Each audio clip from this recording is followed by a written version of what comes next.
Assalamualaikum warahmatullahi wabarakatuh. Saya Anhar Ramadan dengan NIM 204240076 dari kelas 3C Pendidikan Guru Madrasah Ibtidaiyah UIN STS Jambi. Di sini saya akan membuat video UTS dari mata kuliah Perkembangan dan Pertumbuhan Peserta Didik yang diampu oleh Bapak Muhammad Fayuda MOr dan menjelaskan tentang perkembangan fisik peserta didik. Perkembangan fisik adalah proses perubahan yang terjadi pada tubuh manusia dari bayi hingga dewasa. Perubahan ini meliputi pertumbuhan tinggi badan, berat badan, perkembangan otot, tulang, serta kemampuan motorik. Melalui perkembangan fisik, anak menjadi lebih kuat, terampil, dan siap untuk beraktivitas sesuai tahap usianya. Dan tahapannya yang pertama, yaitu tahap gerakan refleks 0 sampai 1 tahun. Pada tahap ini, gerakan bayi masih bersifat refleks, yaitu gerakan spontan tanpa disadari. Contohnya seperti menggenggam jari, menghisap, atau menendang secara otomatis. Gerakan refleks ini menjadi dasar bagi perkembangan motorik selanjutnya. Yang kedua, tahap gerakan permulaan 0 sampai 2 tahun. Anak mulai bisa mengontrol tubuhnya secara bertahap. Dia bisa belajar untuk duduk, merangkak, berdiri, dan belajar. Tahap ini penting karena menjadi fondasi bagi kemampuan gerak yang lebih kompleks di kemudian hari. Yang ketiga, tahap gerakan dasar di usia 2 sampai 7 tahun. Pada usia ini, anak sudah mulai mengembangkan gerakan dasar seperti berlari, melompat, melempar, dan menangkap.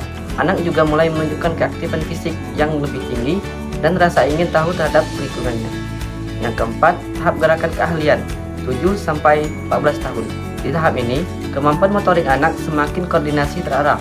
Anak mulai bisa menguasai berbagai keterampilan fisik seperti berolahraga, menari, atau kegiatan lain yang membutuhkan keseimbangan dan kecepatan gerak. Selanjutnya, faktor yang mempengaruhi perkembangan fisik.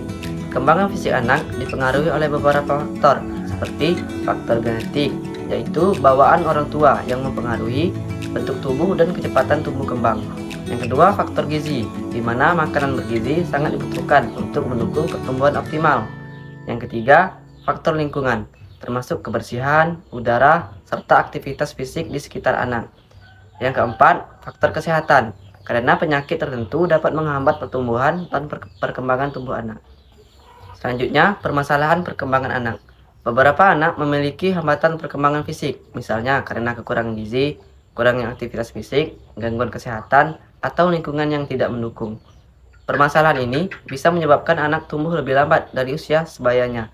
Oleh karena itu, perhatian dari keluarga dan lingkungan sangat dibutuhkan agar perkembangan anak dapat dilakukan dengan baik. Kesimpulannya, perkembangan fisik merupakan bagian penting dari pertumbuhan anak yang harus diperhatikan secara menyeluruh. Dengan memahami tahapan, faktor, dan permasalahannya, kita dapat membantu anak tumbuh sehat, kuat, dan berkembang secara optimal. Baiklah, itu saja yang bisa saya jelaskan tentang perkembangan fisik anak. Kurang dan lebihnya saya mohon maaf. Saya akhiri, wassalamualaikum warahmatullahi wabarakatuh.